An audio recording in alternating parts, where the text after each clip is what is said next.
की आपण दुकानात गेलं तर 35 रुपयाचं साबण घेतो, 50 रुपयाचं साबण घेतो, 100 रुपयाची पेस्ट आपण काहीही न भरता घेतो.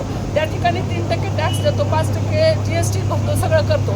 पण जेव्हा आपण शेतकऱ्याचा माल घेत असतो त्यावेळेस थोडासा जरी भाव कांद्याचा वाढला तरी सगळ्या समाजातून ओरड होती. पण हा आपला अन्नदाता आहे हे आपण का लक्षात घेत नाही.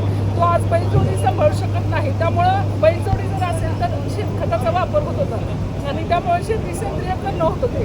आज शेती सेंद्रिय करू शकत नाही, सगळे रासायनिक खतांचा वापर होत आहे. त्यामुळं आपल्या संपूर्ण भारतीय नागरिकांचं आरोग्य बिघडलेलं आहे. हे अतिशय महत्त्व बाब असून सुद्धा आपण आज बघतो सेंद्रिय गहू असेल तर त्याचा भाव जास्त असतो, पण आपण शेतकऱ्याच्या दुधाला भाव देत नाही, त्यामुळे तो जनावर सांभाळू शकत नाही.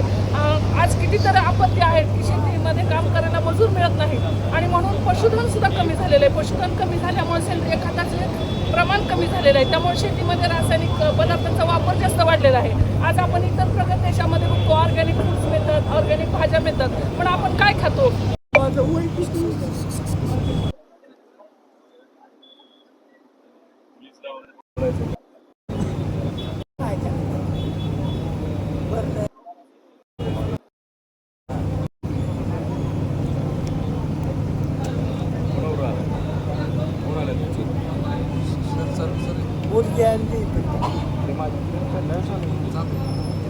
आता बोलू शकतो पोलीसला, SP ला सांगू का? अडचण दूर होऊन जाईल ना त्यांची, अडचण दूर होईल जायला दबाव होतो ना गावात राहू.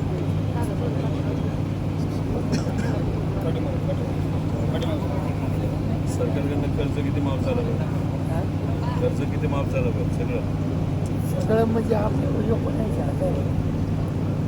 बघ काय मी सांगितलंय 2026-27 आणि हे तुमची मुलगी बनेल तुमच्यावर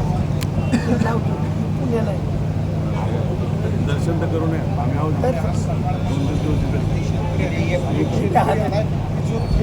दिवस त्यांच्या संदर्भात भेटू आपण. हीच कैफियत मांडत असताना मला फक्त तेवढी काय माझ्या जाणीव असतील दादाच्या पाठीशी राहतो महाराष्ट्र. हो तर असो का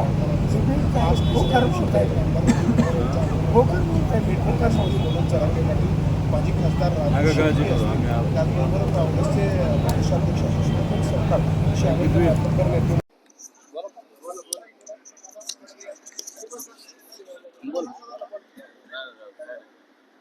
काळजी घ्या.